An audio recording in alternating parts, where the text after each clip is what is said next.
বিপদের রেশ পিছু ছাড়ছে না, একের পর এক ধাক্কা আসছে। মনে হয় আড়মোড়া ভেঙে জেগে উঠছে আশঙ্কার সেই দৈত্যদানব, যে কোনো সময় সিংহের ঝাঁকুনিতে যে চুরমার করে দিতে পারে সবকিছু। রাজধানী ঢাকায় আবারও ভূমিকম্প অনুভূত হয়েছে।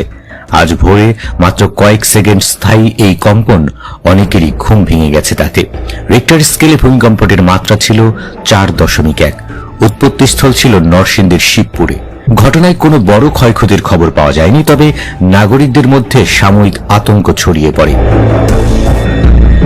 আজ বৃহস্পতিবার 4 ডিসেম্বর ভোর 6:14:45 রাজধানী সহ আশেপাশের কিছু এলাকায় হালকা কম্পন অনুভূত হয়। আবহাওয়া অধিদপ্তর এ তথ্য নিশ্চিত করেছে। প্রতিষ্ঠানটির সহকারী আবহাওয়াবিদ বলেন, এটি তুলনামূলক ছোট মাত্রার ভূমিকম্প হলেও সাম্প্রতিক সময়ে দেশে ভূমিকম্পের ঘনতা উদ্বেগের কারণ হয়ে দাঁড়িয়েছে। আন্তর্জাতিক সংস্থা ইউরোপিয়ান মেডিটেরিয়ান সিসমোলজিক্যাল সেন্টার ইএমএসসি জানিয়েছে, ভূমিকম্পটির গভীরতা ছিল ভূপৃষ্ঠ থেকে 30 কিলোমিটার।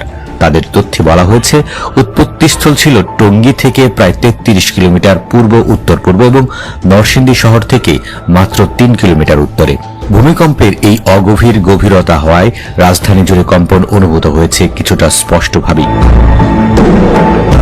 ভোরের নিস্তব্ধ পরিবেশে হঠাৎ হালকা কম্পন টের পেয়ে অনেকে ঘর ছেড়ে বাইরে বের হয়ে আসেন। কেউ কেউ সামাজিক যোগাযোগ মাধ্যমে পোস্ট দিয়ে জানান তাদের বিছানা বা জানালার কাঁচ নড়ে ওঠে। অনেকে আবার বিষয়টিকে বিভ্রম ভেবেছিলেন, পরে সংবাদ মাধ্যমে খবর দেখে নিশ্চিত হন। রাজধানীর মিরপুর, উত্তরা, মোহাম্মদপুর, বাসাবো, মালিবাগ সহ বিভিন্ন এলাকা থেকে কম্পন অনুভব করার খবর পাওয়া গেছে, তবে এ পর্যন্ত কোনো ক্ষয়ক্ষতি বা আহত হওয়ার তথ্য পাওয়া যায়নি। দেশে সাম্প্রতিক সময়ে ভূমিকম্পের প্রবণতা বাড়ার প্রমাণ মিলছে বিভিন্ন দিনের রেকর্ডে। এর আগে সোমবার 1 ডিসেম্বর গভীর রাতে কক্সবাজার ও চট্টগ্রাম অঞ্চলে ভূমিকম্প অনুভূত হয়। রাত 12:57 স্থানীয় বাসিন্দারা হঠাৎ কম্প টের পান। দক্ষিণ পূর্বাঞ্চলে এই ভূমিকম্পের আতঙ্ক ছড়িয়ে পড়ে, যদিও বড় কোনো ক্ষতি হয়নি। এরও আগে গত 21 ও 22 নভেম্বর 2 দিনে 4 দফা ভূমিকম্প হয়।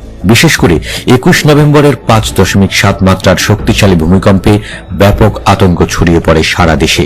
সেই ঘটনায় 10 জনের মৃত্যু হয় এবং বিভিন্ন ভবনে ফাটল দেখা দেয়। ভূমিকম্পের ঝুঁকি নিয়ে সাধারণ মানুষের উদ্বেগ বাড়ছে দিন দিন।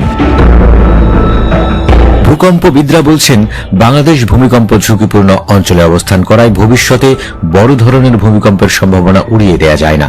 বিশেষজ্ঞরা নিয়মিত ভবন নিরাপত্তা পরিদর্শন, নির্মাণ বিধি কঠোরভাবে মানা ও সাধারণ মানুষের প্রস্তুতির উপর গুরুত্ব আরোপ করেছেন।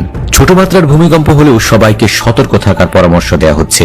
ভূমিকম্প অনুভূত হলে আতঙ্কিত না হয়ে নিরাপদ স্থানে আশ্রয় নেওয়া এবং ভবন থেকে দ্রুত বের হয়ে যাওয়ার নিয়মগুলো সবাইকে জেনে রাখা উচিত। আজকের এই ভূমিকম্প কোনো বড় ক্ষতি না করলেও সাম্প্রতিক কম্পনগুলো বিশেষজ্ঞদের মাঝে কিছুটা উদ্বেগ তৈরি করেছে। তাই ভবিষ্যতে ঝুঁকি কমাতে সরকারি সংস্থা, নগর কর্তৃপক্ষ ও সাধারণ মানুষ সবাইকে সমানভাবে সচেতন থাকার আহ্বান জানানো হয়েছে।